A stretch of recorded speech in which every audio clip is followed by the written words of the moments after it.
Assalamualaikum warahmatullahi wabarakatuh.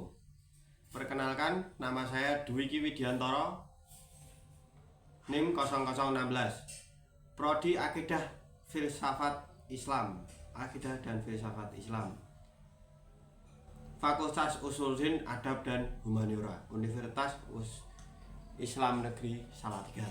Yes. Di sini saya akan menjelaskan tentang pragmatisme, yaitu cabang dari filsafat barat kontemporer. Dosen pengampu Bapak Mudzakkir Mukhlisin S.Phil MPh. Nah, terima kasih. Jadi saya akan langsung dengan pembahasannya. Jadi pragmatisme itu muncul sebagai bentuk perlawanan terhadap model idealisme yang dianggap terlalu menekankan aspek intelektual dan tertutup. Salah satu tokohnya yaitu William James adalah orang pertama yang memperkenalkan aliran ini ke Amerika Serikat. Selain tradisi empirisme Inggris dan filsafat Jerman modern, keadaan sosial masyarakat Amerika pada abad ke-19, terutama dalam bidang perdagangan, yang menekankan nilai kerja keras dan kebijakan praktis, memenuhi pemikiran pragmatisme. Oleh karena itu, pragmatisme itu berkembang menjadi alat yang membantu manusia menghadapi kehidupan sehari-hari. Dalam pandangan pragmatisme, yang terpenting adalah penerapan atau praktik, bukan hanya sekedar teori atau pendapat yang bersifat spekulatif. Kebenaran juga dipahami sebagai sesuatu yang berkembang. Ia terbentuk melalui tindakan dan pengalaman hidup karena sifatnya yang tidak tetap. Pragmatisme sendiri berasal dari kata Yunani yang berarti tindakan atau perbuatan.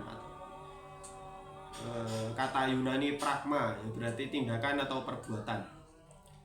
Sebuah pendekatan filsafat ini berpendapat bahwa tingkat manfaat suatu hal dalam dunia nyata menentukan kebenarannya. Akibatnya, kebenaran dianggap relatif dan tidak bulat. Sebuah konsep atau aturan mungkin tidak bermanfaat bagi satu kelompok masyarakat, tetapi dapat sangat bermanfaat bagi kelompok masyarakat lain.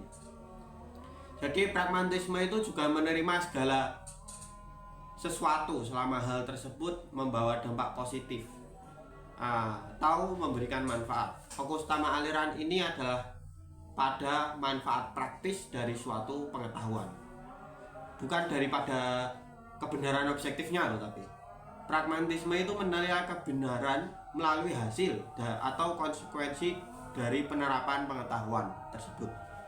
Dengan demikian, aliran ini tidak tertarik membahas persoalan metafisika yang bersifat abstrak dan spekulatif. Jadi pragmatisme itu adalah aliran filsafat yang menyatakan bahwa kebenaran ditentukan oleh manfaat praktisnya. Jadi aliran ini juga sebagai reaksi terhadap idealisme yang dianggap terlalu mengutamakan intelektualisme dan bersifat tertutup. Tokoh-tokoh pragmatisme itu ada banyak. Berikut adalah tokoh-tokoh pragmatisme dan pandangan-pandangan mereka. Yang pertama itu Charles Sanders Peirce. Itu pada tahun 1839.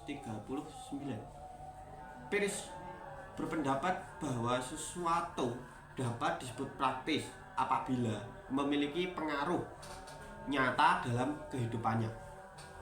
Ia juga menegaskan bahwa pragmatisme bukanlah sebuah filsafat teori tentang kebenaran maupun metafisika, melainkan pragmatisme merupakan sebuah metode atau cara yang digunakan manusia untuk memecahkan masalah yang dihadapi. Itu adalah pandangan dari Charles Sanders Peirce. Yang kedua yaitu ada John Dewey.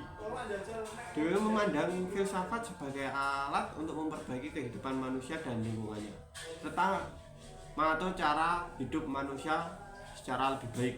Ia menekankan bahwa filsafat harus memberikan panduan yang praktis dan tidak boleh terjebak pada ide-ide metafis yang tidak berguna secara nyata dalam kehidupan sehari-hari.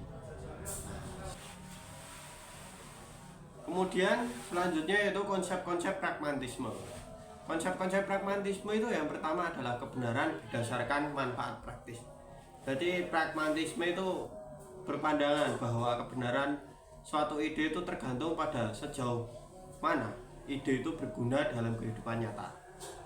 Suatu pertanyaan ini atau teori dianggap benar jika dapat memberikan hasil praktik yang positif.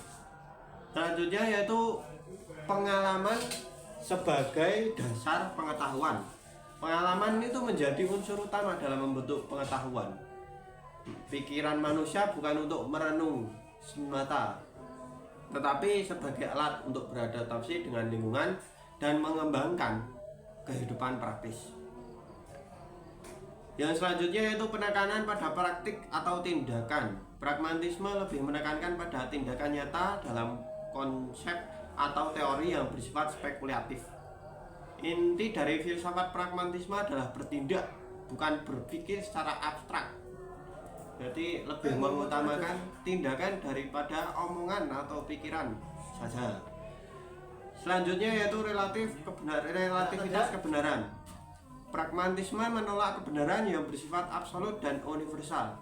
Kebenaran dipandang sebagai hal yang relatif dan kontekstual, tergantung pada pengalaman dan situasi sosial historis.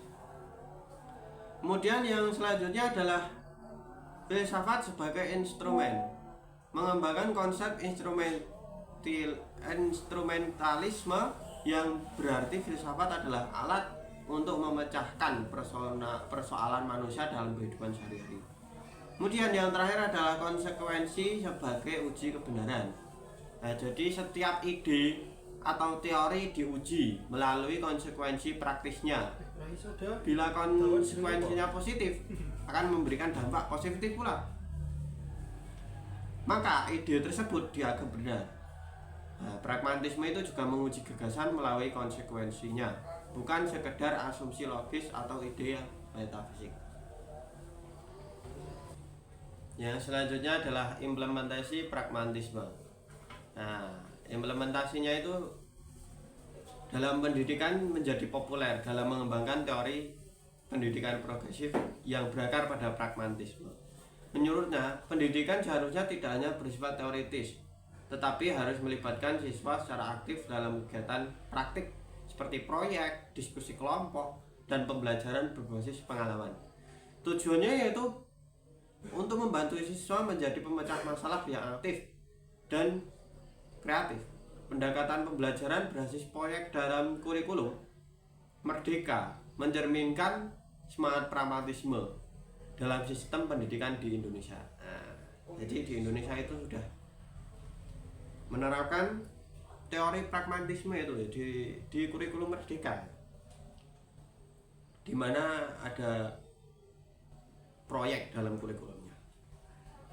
Selanjutnya dalam ilmu pengetahuan dan teknologi, pragmatisme itu mendorong pengembangan ilmu pengetahuan melalui metode eksperimen dan verifikasi.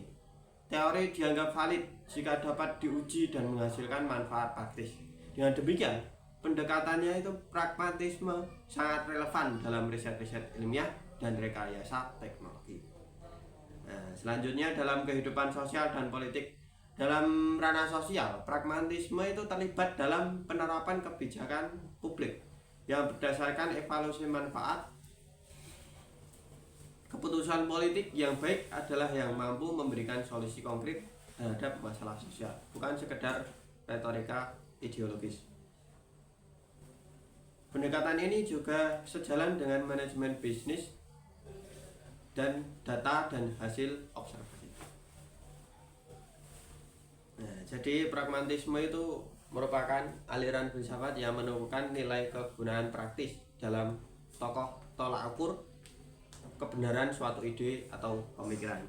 Kebenaran tidak dilihat dari kesesuaian dengan realitas secara mutlak, melainkan dari hasil dan manfaat nyata yang ditimbulkan dalam kehidupan sehari-hari. Terima kasih. Sekian